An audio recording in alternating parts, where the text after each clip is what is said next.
इधर Laheriasarai sweet home के पास e rickshaw चालक हत्याकांड में सदर एसडीपीओ राजीव कुमार और एसएसपी जगुनाथ रेड्डी जला रेड्डी ने भी अपनी प्रतिक्रिया दी है। उन्होंने कहा कि जल्द से जल्द दोषियों को गिरफ्तार कर लिया जाएगा।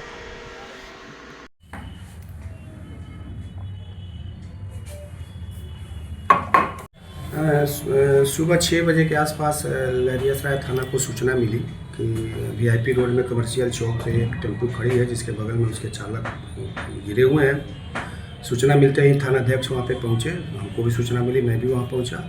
प्राथमिक रूप से जो हम लोगों ने देखा कि वो व्यक्ति गिरे हुए हैं और वहाँ पे थोड़ी सी ब्लीडिंग है। हम लोगों ने तुरंत एफएसएल को बुलाया, एफएसएल की टीम आई और उसने प्राथमिक जाँच की। प्राथमिक जाँच से जो हम लोग को नज़र आया कि उनके गले पे एक गहरे जख्म का निशान था, जो लगा कि किसी धारदार हथियार या चाकू से प्रहार किया गया है। उसी प्रहार से उनकी मृत्यु हो गई है।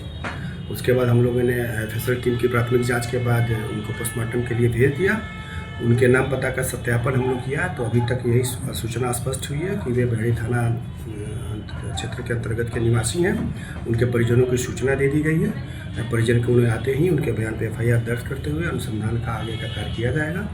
अभी तक जो हम लोग को प्राथमिक रूप से नज़र आया यह या कि या तो आपसी विवाद या किसी खुन्नस में उनकी जो है कि हत्या कर दी गई है। हत्यारों की हम लोग पहचान कर रहे हैं, कुछ हम लोग के पास इनपुट भी है। अनुसंधान में जैसे आगे और तथ्य आएंगे हम आप लोग को अवगत कराएंगे। घटनास्थल पर ही इनकी मौत हो गई। हाँ, घटनास्थल पर ही इनकी मौत। सो वहाँ सीसीटीवी कैमरा भी लगा हुआ जी है। हम सब चीज़ को हम लोग खंगार रहे हैं। सीसीटीवी कैमरा भी हम लोग कैमरा भी हम लोग खंगार रहे हैं। हम लोग के पास कुछ तथ्य भी हैं जो चूँकि अनुसंधान का विषय है, इसलिए भी आपको मैं शेयर नहीं कर पा रहा हूँ। सर वहाँ पर दो दावेदार पति है, उसके बॉडी के लेने के लिए दो दावेदार आए हुए हैं। एक तो हिंदू हैं जो आ रहे हैं और एक अल्पसंख्यक महिला भी वहाँ अपना दावेदारी कर रही है।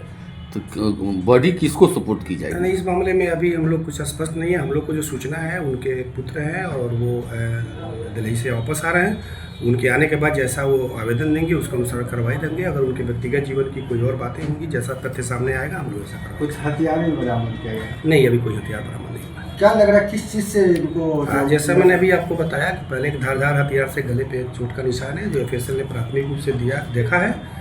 अभी चूंकि पोस्टमार्टम के लिए बॉडी गई हुई है, पोस्टमार्टम में जो रिपोर्ट आता है उसके अनुसार। कहाँ के रहने वाले हैं, क्या नाम है उनका? पवन कुमार प्रसाद नाम है। प्राथमिक रूप से जो सामने आया है वो बहेड़ी थाना क्षेत्र अंतर्गत के निवासी है। पैसे से क्या कुछ करते हैं? अभी वो अनुसंधान का विषय है, अभी उसका अनुसंधान कर रहे हैं। अभी को सूचना मिला है, थानाध्यक्ष और मंडल पुलिस पदाधिकारी विजिट किए हैं और शव को इंक्वेस्ट करके पोस्टमार्टम के लिए डीएमसीएच भेजा गया है। और अभी सीसीटीवी जो अगल बगल का क्षेत्र में है और वहाँ है उसको खंगाला जा रहा है। टीम बढ़ा दिया गया है। हमारा जो डीआई टीम है वो भी लग गया है और हम लोग जांच कर रहे हैं।